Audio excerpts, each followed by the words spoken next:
Incredibly excited to be here today. I was thinking about,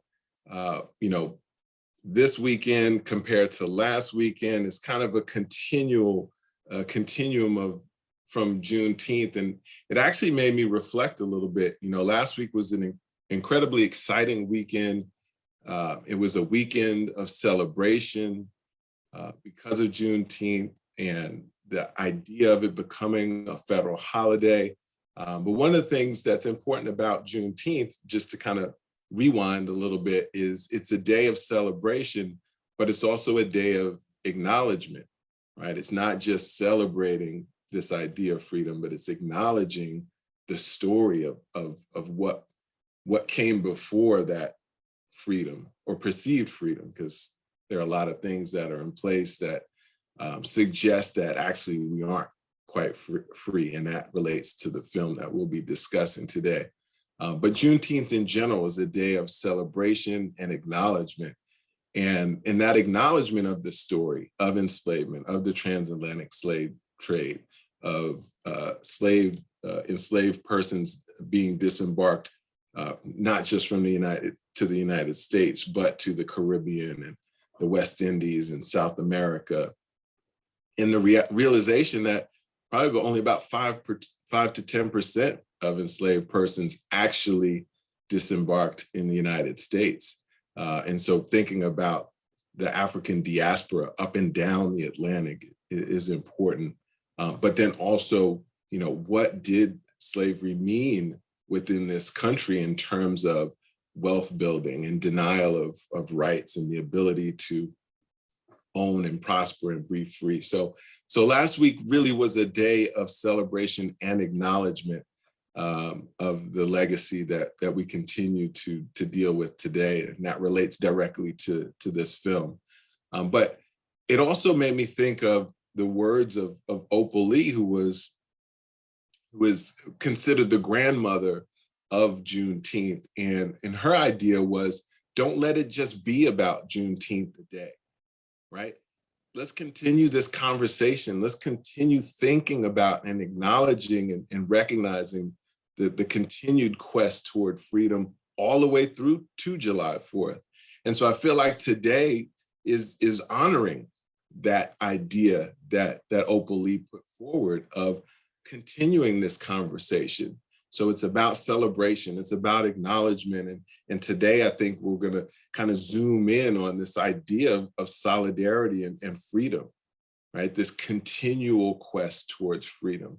Yes, maybe people aren't enslaved in the ways that they were before, but we know that there are lots of structural things in place that limit this idea of freedom and really inspire our continued collective work together in the effort towards freedom. So I feel like today is honoring that. And so I appreciate today's conversation, particularly in the context of a book festival too, right? That's important when we think about, how we receive information and transmit information. The book is kind of symbolic almost nowadays, because we're in such an information age where it's digital information being shared.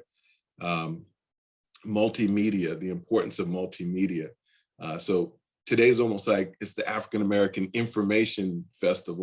So art has a social function. Art is power, has the ability to speak and inspire reflection, right? Thinking about my own situation in the world, thinking about the world itself. So both social and self-awareness, has the ability, to give voice to sometimes the voiceless, but also to the person that's listening.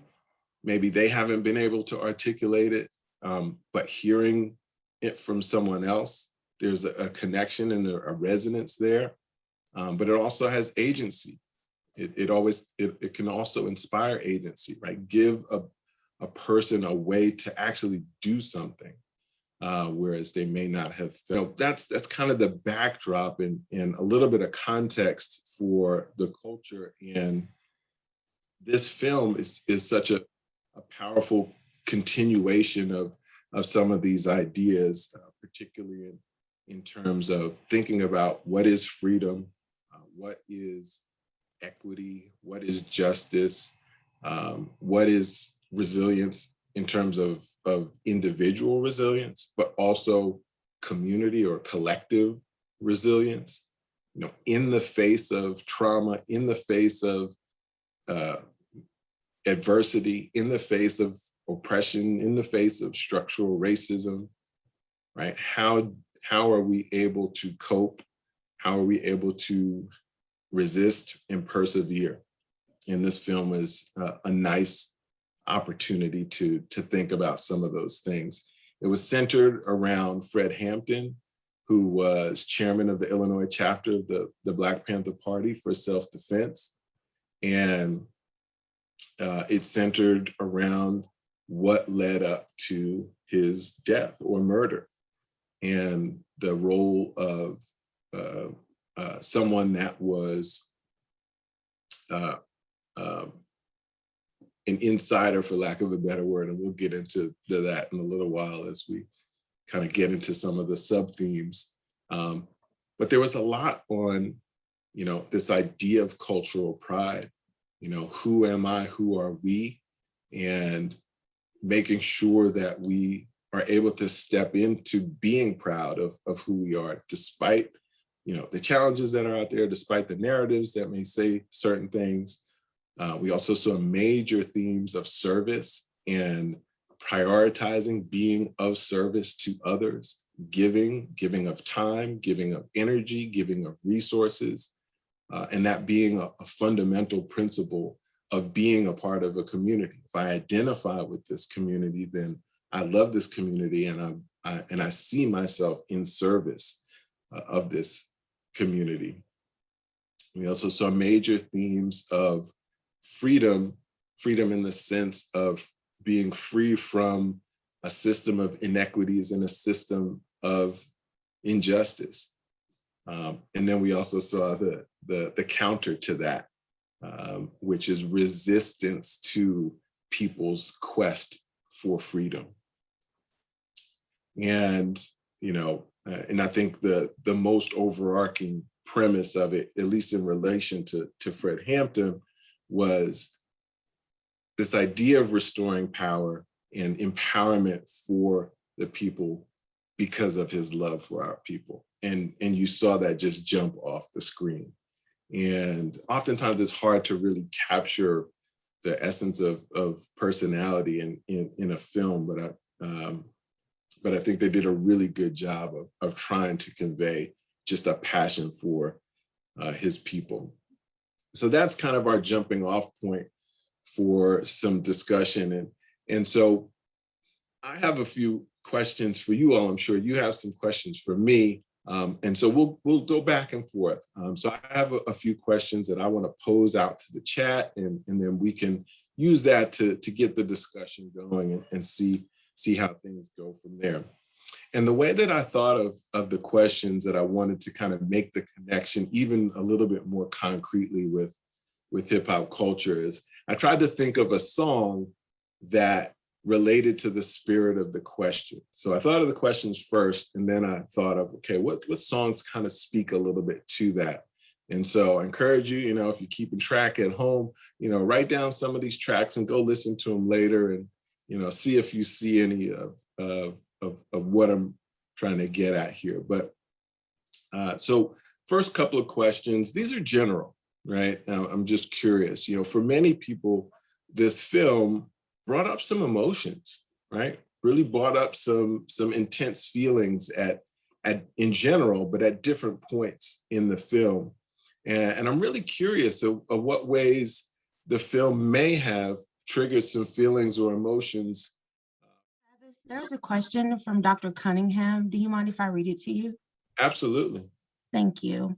To what degree is it important for us to remember that even though his contribution to Brother Fred Hampton's murder is abhorrent and easy for us to vilify him, that he too was a victim of the FBI as well? Great points. And I was was going to get there later on, but that's a great point. And we'll come back. We'll focus in on that. And you bring up an important piece, right? The deliberate effort to destabilize social movements, right? It wasn't, go see what you can find out. It was a deliberate effort to destabilize social movements, right? The famous quote about, the single most threat to national security, right? The Black Panther Party. And so in that coordinated, deliberate effort, there were hundreds, arguably thousands of people that were swept up into those efforts, many who were people of color. And so you bring up an excellent point, is that there are victims all around. So, if we're trying to identify the multiple factors that contributed, I think your point is maybe we don't want to make Mr. O'Neill like public enemy number one. That recognizing, again, going back to Charles Blow's point in the last session, right? We have to pull the lens out. What is the structure in place that contributes?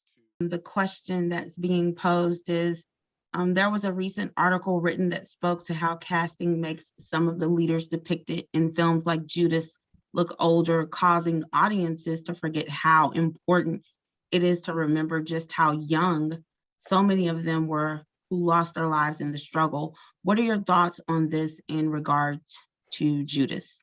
That's such a major piece, right? How old was Fred Hampton? He's 21 years old. And having, profound community impact, crossing boundaries. That was another question, a piece that I wanted to talk about, right? In terms of reaching across boundaries that people thought were not crossable, right? Working in solidarity, this idea of the Rainbow Coalition, for many, that came about, you first heard of the Rainbow Coalition in the 80s with Jesse Jackson. The original Rainbow Coalition was this effort to reach across groups and communities, right? So working in partnership with the white community, working in partnership with the Latinx community, right? Where there may have historically been some division, saying, no, we actually have a common purpose, and it works better to be in solidarity and work together to address some of these common inequities, some of these common injustices, some of these common threats to our freedom to live and persevere, in a manner that works. And so by not depicting folks in their true age as youth, that has so many implications, right? So think about the young people watching the film. If they were to say, wow, he's my age, he did all this and he's my age, right? That, again, thinking about identity, thinking about how we see ourselves in the world, not only as, sort of living and breathing from moment to moment, day to day, but how we see ourselves as potential change agents, right? So I see myself as a part of the community. I'm unhappy with how things are. I think they're unfair.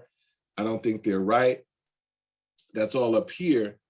But the moment that I identify with someone that's saying, I don't like it, I don't think it's right, and I'm going to do something about it, the moment I see that connection, that changes things dramatically. Then I start to look around for opportunities like, wow, how can I get involved? How can I do something?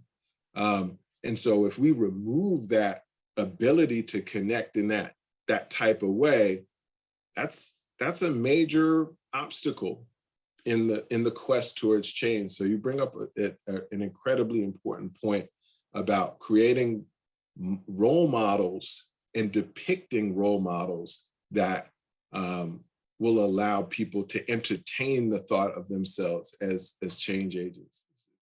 I'm curious, related to that idea of working across boundaries, multicultural coalition, building solidarity, one of the things that came up in the wake of the George Floyd murder and some of the protests and marches and people speaking out is that you saw a lot more, multicultural protests and groups and advocacy.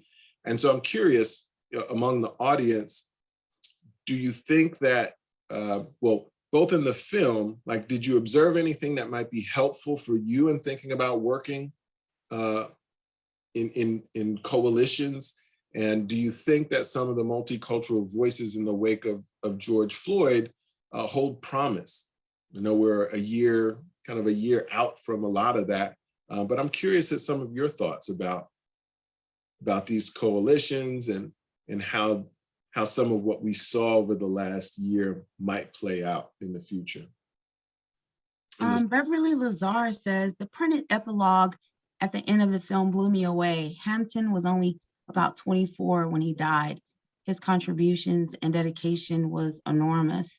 Then we have another comment where it's acknowledging the existence of the Rainbow Coalition and speaking to the multiculturalism that you mentioned, as well as the movement that began in 1969 by Fred Hampton of the Black Panther Party.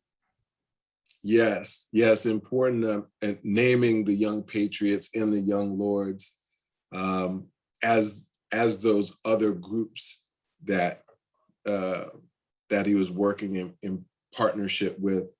Is a new film actually coming out about the young lords and their takeover of a hospital in New York that you may want to check out if you want to look at a little bit more of the historical influence of the young lords. The question that I had is about pride, cultural pride, self-love, psychological liberation. So some of that inner work that was done, or not just inner work, but just recognizing the importance of being comfortable with yourself, that radical self-acceptance, and the importance of, if people struggled with some of those stereotypes and negative narratives, that they're able to turn those around to be kind of psychologically free and not buy into some of those negative things. That was a big part of the film. The two songs that I saw that I think relate to that is The People by Common and California Love by Tupac. But I'm curious around some of the things that you may have seen in the film that may stand out to you or be inspiring to you as you think about cultural pride and you think about self-acceptance and you think about self-love. Did any of those messages or ideas resonate with you? Did you connect with any of that? And then ultimately, how can we build on that? How can we build on that self-acceptance? How can we build on some of those ideas? So you have two comments that just came through. I think the development of multicultural and multiracial coalitions will be a vital component of change, solidarity, and movements involving large masses of people, and having people with power involved are all vital factors to affect as much change as possible. And then the next guest says, mentioning unity, UNITY, by Queen Latifah, do you think the film effectively spoke to contributions of Black women as it pertains to the Black Panther movement? A perspective that often gets lost or just diminished against the sexiness of Hampton's seal or Newton's personas and fiery brand of oration. I'll touch on that last one. I think you bring up a great point. There's both in terms of the film and then there's the movements in general. And I think there's been a lot of attention, over the last several decades around some of the gender-based dynamics that were not ideal in the movements. and being honest about, when the role of women has been marginalized within movements. And it's important, right? It's important from a self-reflective standpoint of, okay, thinking about how we can best build movements moving forward. What do we want to be mindful of? What are we at risk of doing if we don't learn from lessons in the past? So you bring up some great points about how marginalization may have occurred, but the very important role that women may have played that didn't get highlighted because of, who was out in front of the camera, or who was maybe privileged as making a decision or more influential than they were, and not underscoring the role of women and people that don't identify as men in general in the movements. So great point. In terms